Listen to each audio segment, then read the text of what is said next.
IELTS 15. Published by Cambridge University Press and Cambridge Assessment English 2020. This recording is copyright. Test 1. This is the IELTS listening test. You will hear a number of different recordings and you will have to answer questions on what you hear. There will be time for you to read the instructions and questions, and you will have a chance to check your work. All the recordings will be played once only. The test is in 4 parts. At the end of the test, you will be given 10 minutes to transfer your answers to the answer sheet. Now turn to Part 1.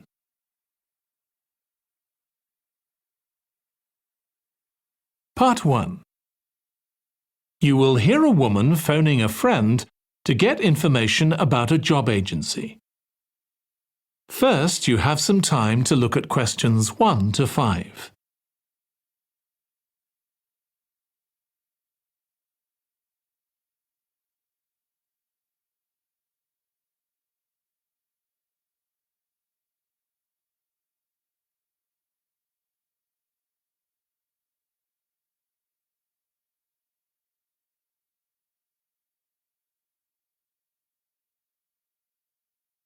Now listen carefully and answer questions 1 to 5.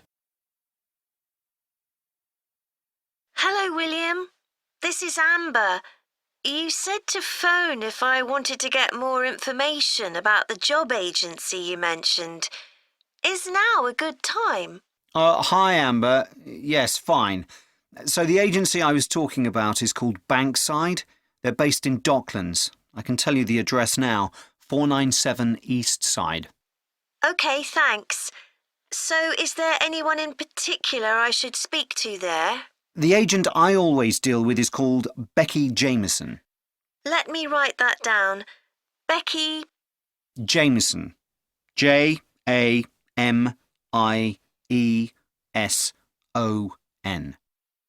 Do you have her direct line? Yes, it's in my contacts somewhere.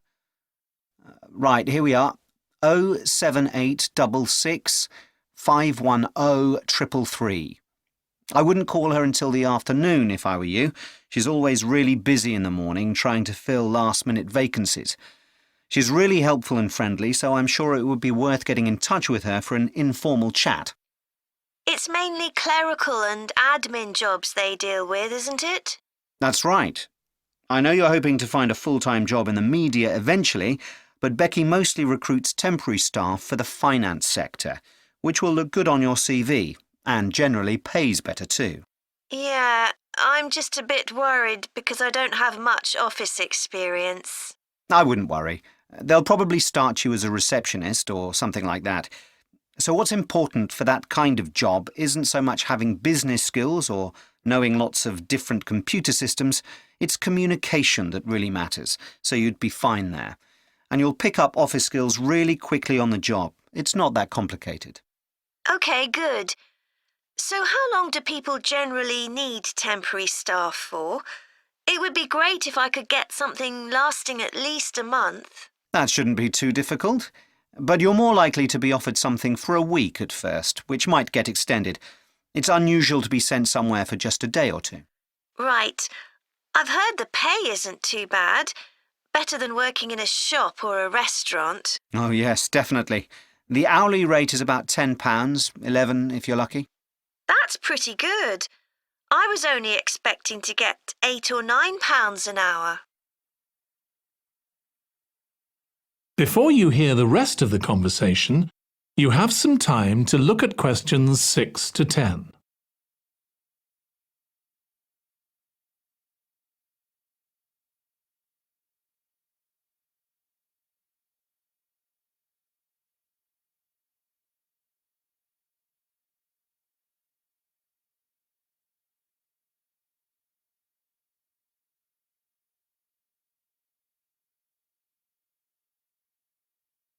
Now listen and answer questions 6 to 10.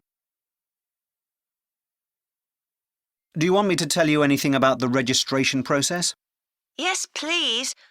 I know you have to have an interview. The interview usually takes about an hour, and you should arrange that about a week in advance. I suppose I should dress smartly if it's for office work.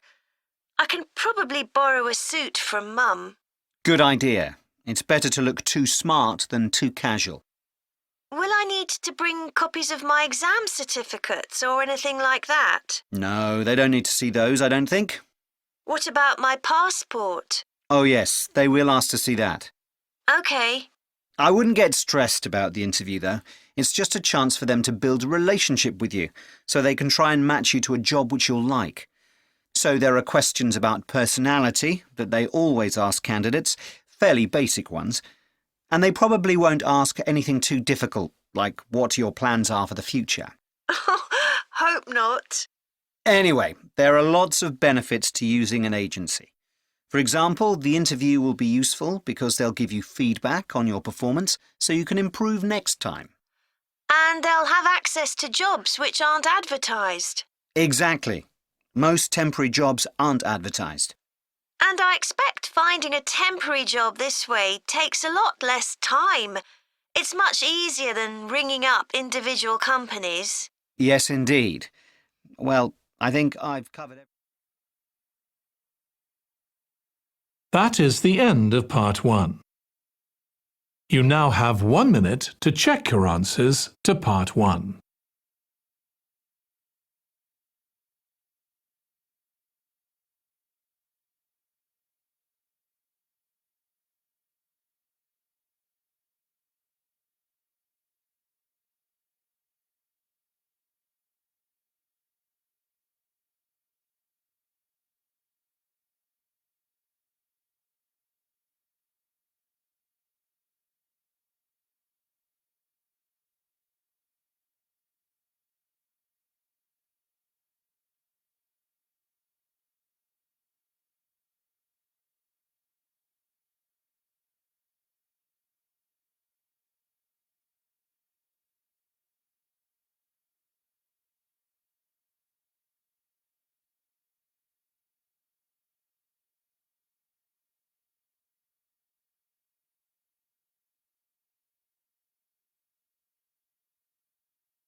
Part 2. You will hear a woman giving a presentation about a holiday on an island in Britain that her company organises. First, you have some time to look at questions 11 to 14.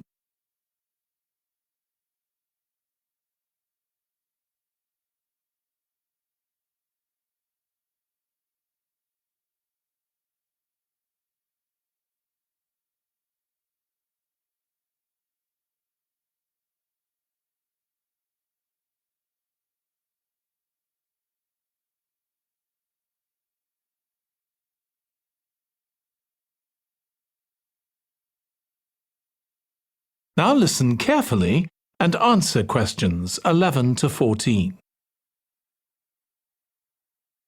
Good morning. My name's Erica Matthews, and I'm the owner of Matthews Island Holidays, a company set up by my parents. Thank you for coming to this presentation, in which I hope to interest you in what we have to offer. We're a small family-run company, and we believe in the importance of the personal touch. So we don't aim to compete with other companies on the number of customers. What we do is build on our many years' experience, more than almost any other rail holiday company, to ensure we provide perfect holidays in a small number of destinations, which we've got to know extremely well. I'll start with our 6-day Isle of Man holiday. This is a fascinating island in the Irish Sea, with Wales to the south, England to the east, Scotland to the north, and Northern Ireland to the west. Our holiday starts in Heysham, where your tour manager will meet you. Then you'll travel by ferry to the Isle of Man. Some people prefer to fly from Luton instead, and another popular option is to go by train to Liverpool and take a ferry from there. You have 5 nights in the hotel, and the price covers 5 breakfasts and dinners and lunch on the 3 days when there are organised trips. Day 4 is free, and most people have lunch in a cafe or restaurant in Douglas. The price of the holiday includes the ferry to the Isle of Man, all travel on the island, the hotel, and the meals I've mentioned. Incidentally, we try to make booking our holidays as simple and fair as possible, so unlike with many companies, the price is the same whether you book 6 months in advance or at the last minute, and there's no supplement for single rooms in hotels. If you make a booking then need to change the start date, for example because of illness, you're welcome to change to an alternative date or a different tour for a small administrative fee. Before you hear the rest of the talk, you have some time to look at questions 15 to 20.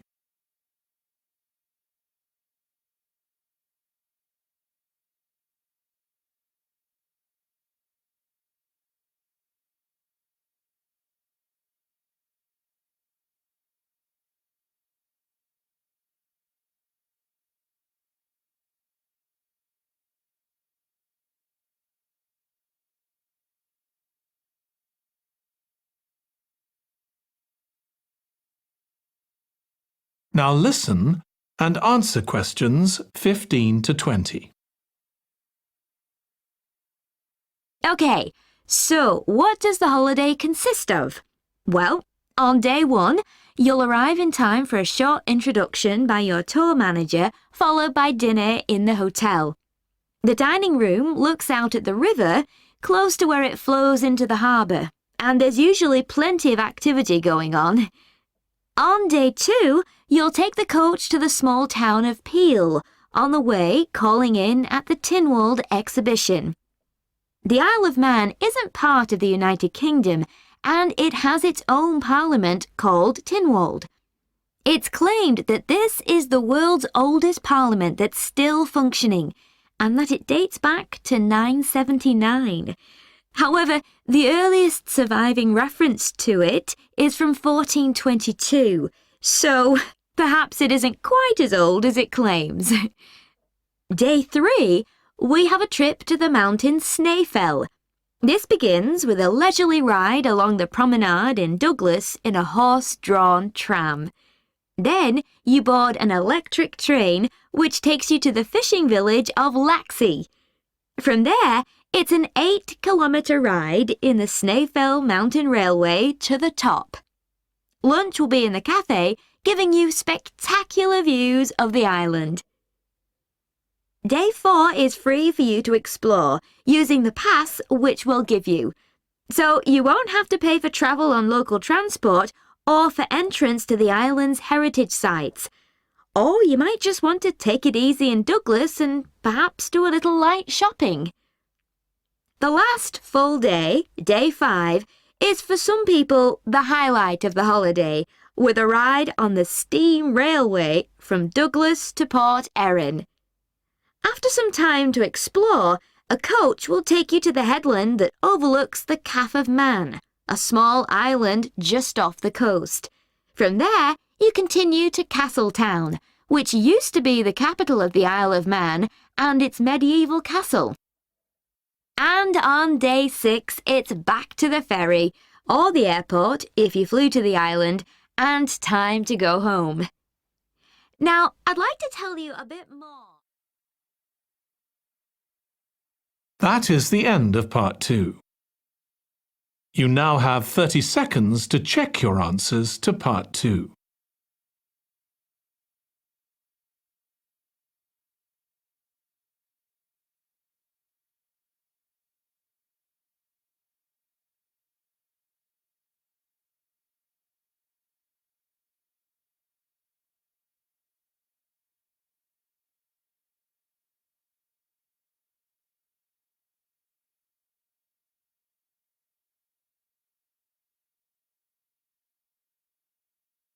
Part 3. You will hear 2 psychology students discussing the effects of the order in which the children in a family are born. First, you have some time to look at questions 21 to 26.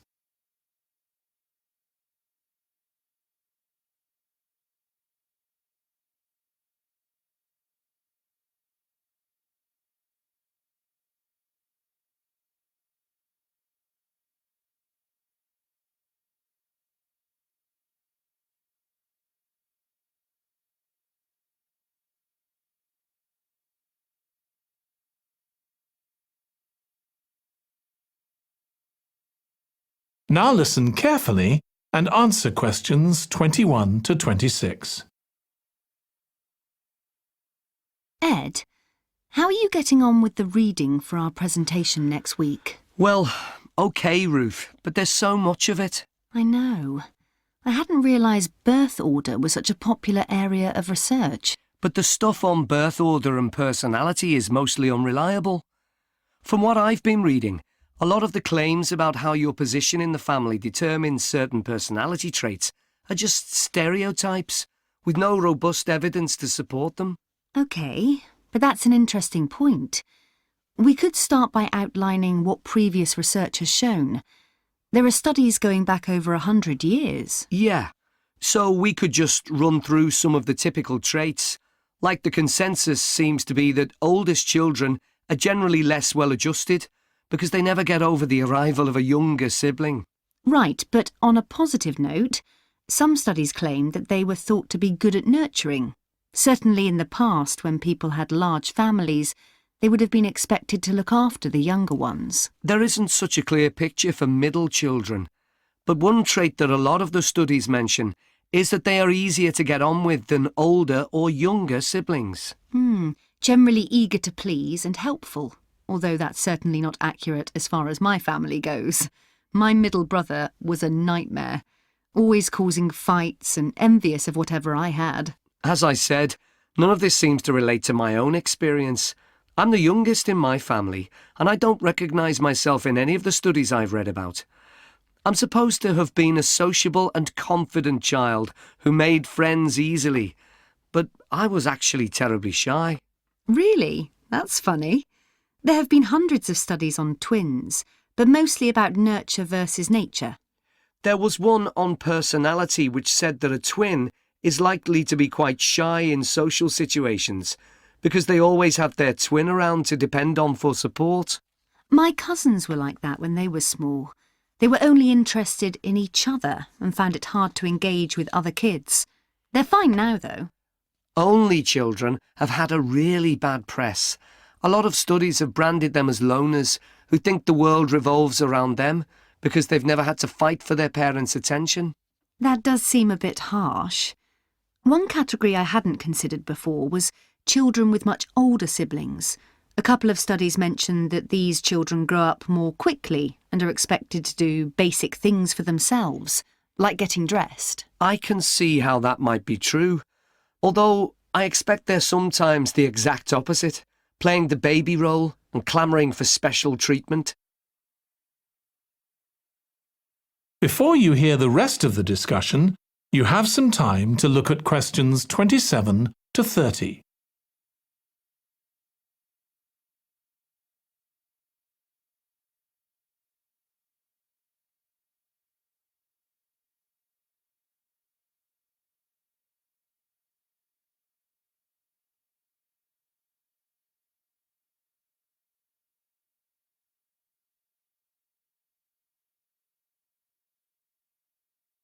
Now listen and answer questions 27 to 30.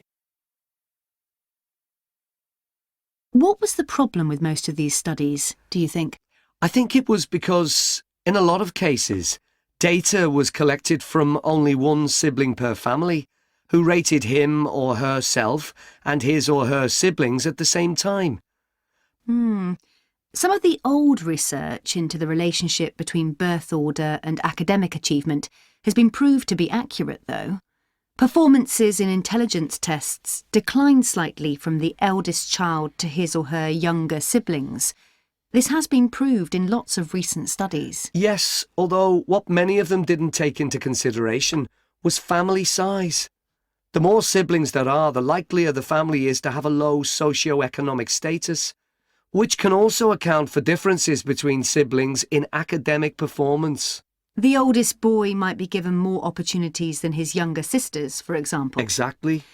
But the main reason for the marginally higher academic performance of oldest children is quite surprising, I think. It's not only that they benefit intellectually from extra attention at a young age, which is what I would have expected. It's that they benefit from being teachers for their younger siblings by verbalising processes. Right. and this gives them status and confidence, which again contributes in a small way to better performance. So, would you say sibling rivalry has been a useful thing for you? I think so. My younger brother was incredibly annoying, and we fought a lot, but I think this has made me a stronger person. I know how to defend myself. We had some terrible arguments, and I would have died rather than apologise to him. But we had to put up with each other, and most of the time we coexisted amicably enough. Yes, my situation was pretty similar. But I don't think having two older brothers made me any less selfish. I was never prepared to let my brothers use any of my stuff. That's perfectly normal, whereas sometimes... That is the end of part 3. You now have 30 seconds to check your answers to part 3.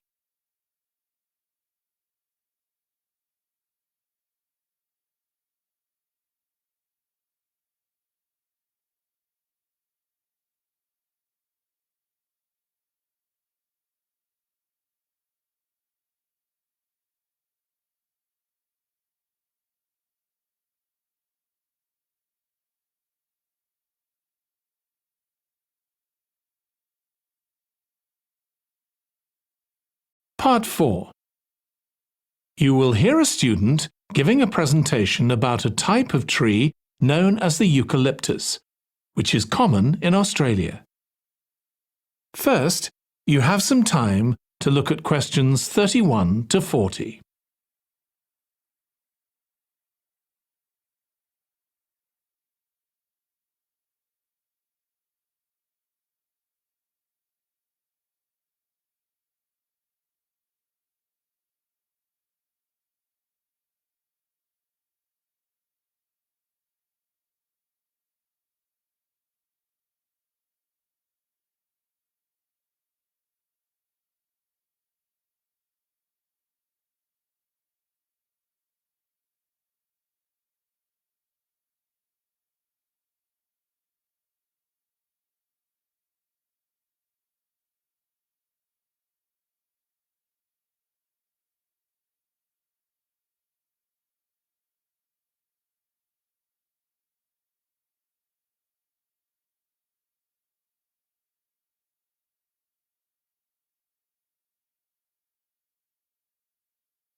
Now listen carefully and answer questions 31 to 40.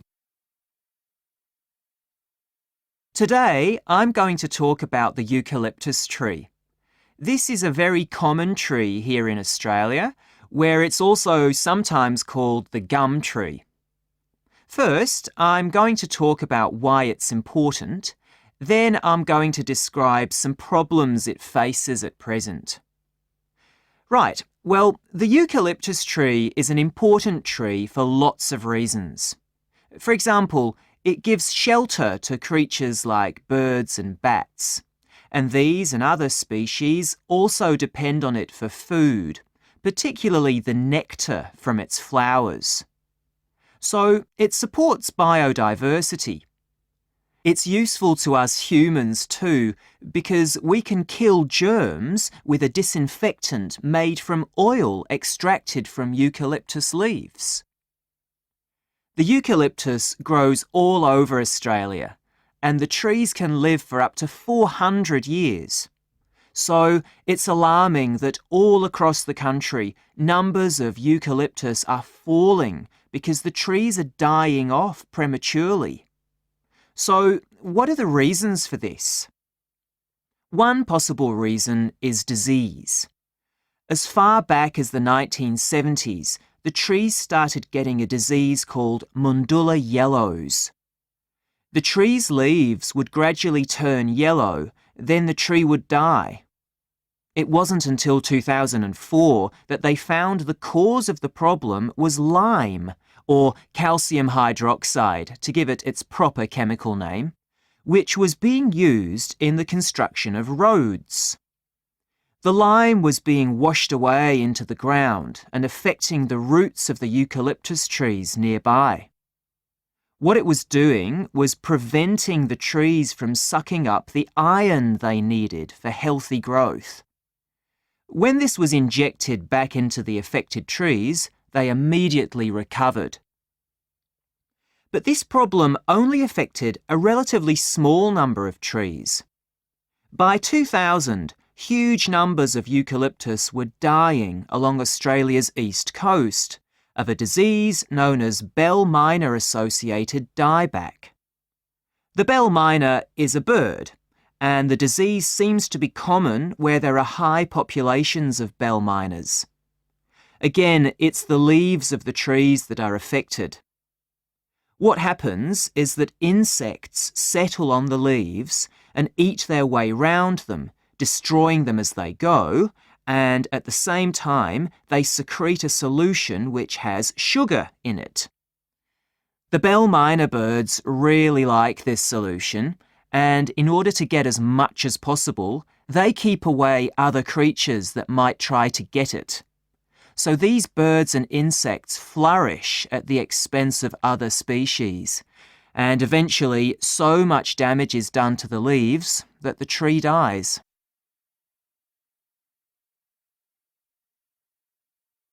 But experts say that trees can start looking sick before any sign of bell miner-associated dieback. So it looks as if the problem might have another explanation. One possibility is that it's to do with the huge bushfires that we have in Australia. A theory proposed over 40 years ago by ecologist William Jackson is that the frequency of bushfires in a particular region affects the type of vegetation that grows there. If there are very frequent bushfires in a region, this encourages grass to grow afterwards, while if the bushfires are rather less frequent, this results in the growth of eucalyptus forests. So why is this? Why do fairly frequent bushfires actually support the growth of eucalyptus? Well, one reason is that the fire stops the growth of other species which would consume water needed by eucalyptus trees. And there's another reason. If these other quick-growing species of bushes and plants are allowed to proliferate, they harm the eucalyptus in another way by affecting the composition of the soil and removing nutrients from it. So some bushfires are actually essential for the eucalyptus to survive as long as they are not too frequent. In fact, there's evidence that Australia's Indigenous people practiced regular burning of bushland for thousands of years before the arrival of the Europeans. But since Europeans arrived on the continent, the number of bushfires has been strictly controlled. Now, scientists believe that this reduced frequency of bushfires to low levels has led to what's known as dry rainforest, which seems an odd name as usually we associate tropical rainforest with wet conditions. And what's special about this type of rainforest? Well, unlike tropical rainforest, which is a rich ecosystem, this type of ecosystem is usually a simple one. It has very thick, dense vegetation, but not much variety of species. The vegetation provides lots of shade, so one species that does find it ideal is the bell miner bird, which builds its nests in the undergrowth there. But again, that's not helpful for the eucalyptus tree. That is the end of part 4. You now have 1 minute to check your answers to part 4.